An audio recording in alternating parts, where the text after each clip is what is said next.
Good morning, Greenlight the Day people. It's Julie. I am your Saturday Greenlight the Day person. And I think on Tuesday I will be doing it as well.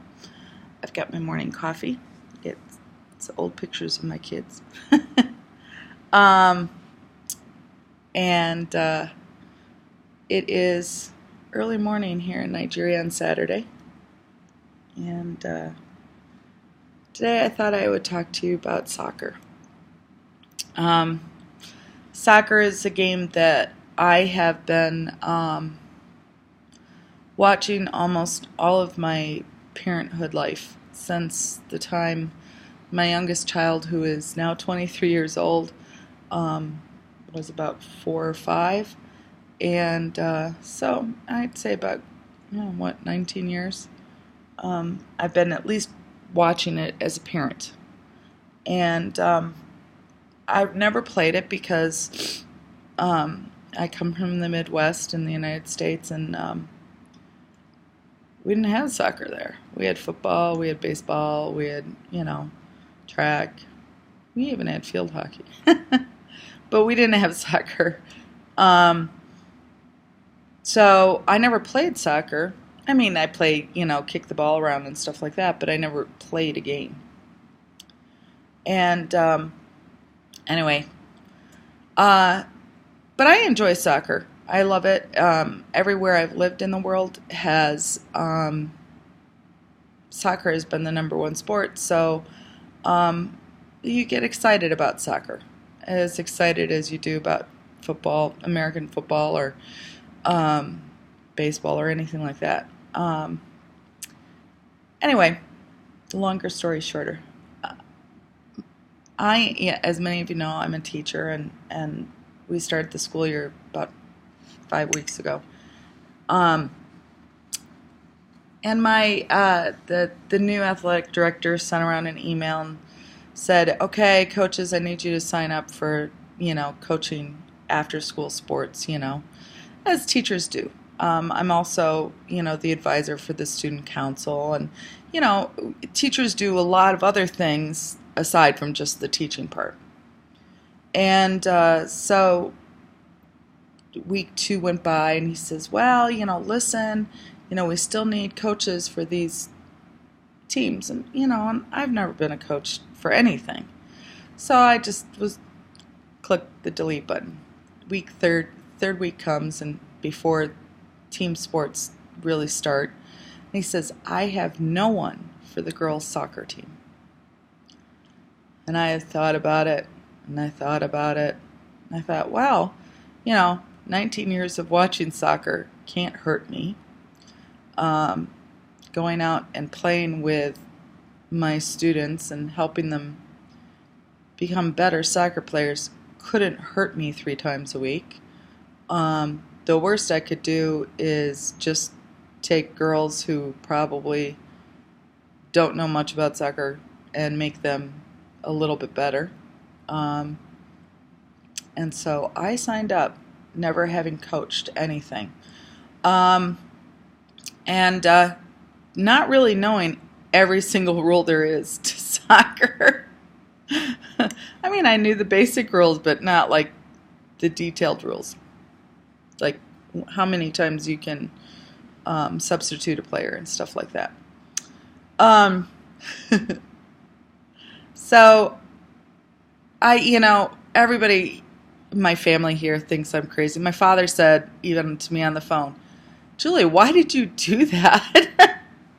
He said, yes, you know sports, but you don't know anything about that. Why did you do that?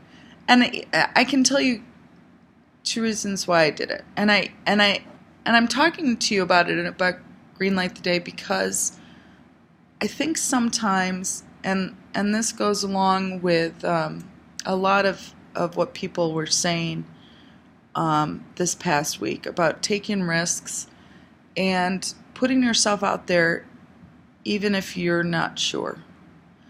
I did it because nobody else was going to do it. And I did it because there were 14 girls who wanted to be in soccer and didn't have anybody who was willing to step up. And I knew these girls, they were good little girls. You know, they're 11 and 12 years old. And anyway, you know, the worst I could do is just play soccer with them for 3 times a week. And I really had hoped that, you know, of course, my goal was to actually make them into a soccer team so that they could actually play. So the girls, longer story, even shorter, they didn't know anything about soccer. Nothing. Not how to throw, not how to kick, not how to toss in the ball, no penalty shots, nothing about soccer. They know nothing. And so, you know, it rains a lot here right now. So we've been playing in the rain. I'd get soaked because soccer, you play unless, you know, you're going to get injured, and so you play in the rain. And I played when I was sick. This has been challenging in ways that I have not been challenged in a while. Because sometimes when you take risks and you do things that you're not comfortable with, or you think that you're not fully prepared to do, all of a sudden you're challenged in ways that you never thought you would be challenged. All of a sudden I have to go and figure out what I'm going to teach them every day after school, and what drills we're going to practice, and how that's going to help them learn the game of soccer. And this has been a very interesting time, because not only is my time now limited, I have to spend 2 hours immediately after school 3 times a week. And so my time is also limited. So all of my correcting time, all of the time that I can help kids after school is now shrunk. So I have to be better with my time. I have to understand something better. I'm physically challenged by this. I come home and I'm exhausted. Exhausted playing with 12-year-olds. And it's been, I thought I was doing them a favor by taking on this thing. And I think in reality I've done myself a favor. I think I've become a better person, a more rounded person as a result. And just this past week, I was talking to one of the girls, and you know, I'm all about the positive. I don't want to do negative coaching. And I was so proud of them. They tried so hard at the end of the practice to do really, really well at what I've been trying to tell them to do. And we were back in my classroom gathering our stuff, and one of the girls who's in 6th grade turns to me and she said, "Mrs. Hendricks, you are the best soccer player I've ever met in my whole life." I've never played soccer. I've never played a game. And I said, "Well, I'm not the best soccer player ever." She goes, "Well, you're the best soccer coach." And that's what it's all about, isn't it?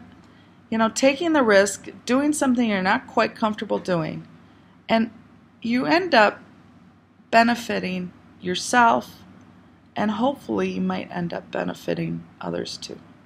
That's my green light of the day. I hope you guys have a great day. I will see you on Tuesday. Bye.